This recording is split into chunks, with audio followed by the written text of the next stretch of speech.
পবিত্র ঈদুল আজহা বিশ্বজুড়ে মুসলিমদের জন্য আনন্দ ও আত্মত্যাগের বার্তা নিয়ে এলেও ফিলিস্তিনের গাজা উপত্যকার জনগণের জন্য ঈদ ছিল শোক, বেদনা ও বেঁচে থাকার সংগ্রামের আরেকটি দিন। একদিকে সারা বিশ্বের মুসলিমরা যখন পবিত্র ঈদ উদযাপন করছে, অন্যদিকে তখনও গাজার মুসলিমদের উপর চলছে নৃশংস হত্যাযজ্ঞ। ইসরায়েলি বাহিনীর টানা বিমান হামলা, অবরোধ ও মানবিক সংকটের মধ্যে গাজাবাসীর ঈদ কেটেছে মৃত্যুর ঝুঁকি নিয়ে।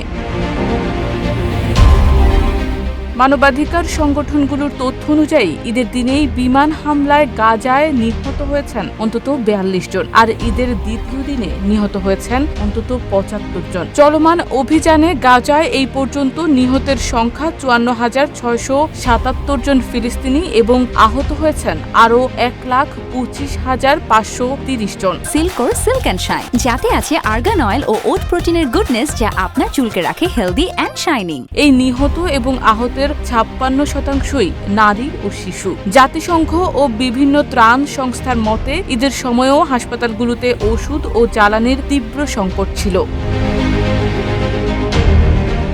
স্থানীয় সংবাদ মাধ্যমগুলো জানায় ঈদের নামাজ আয়োজনও ছিল সীমিত, এমনকি কোথাও তা সম্পূর্ণভাবে বন্ধ করে দেওয়া হয়েছে নিরাপত্তা পরিস্থিতির কারণে। ঈদের দিনেও ইসরায়েলি ড্রোন ও যুদ্ধ বিমান গাজার আকাশে টহল দিয়েছে, যেখানে বিশ্বের মুসলিমরা কোরবানি ও আত্মত্যাগের মধ্য দিয়ে ঈদ উদযাপন করেছে, সেখানে গাজার মুসলিমরা স্বজনদের লাশ বহন করছেন। ঈদ কাটাচ্ছে হামলা, ধ্বংস আর আর্তনাদের শব্দে।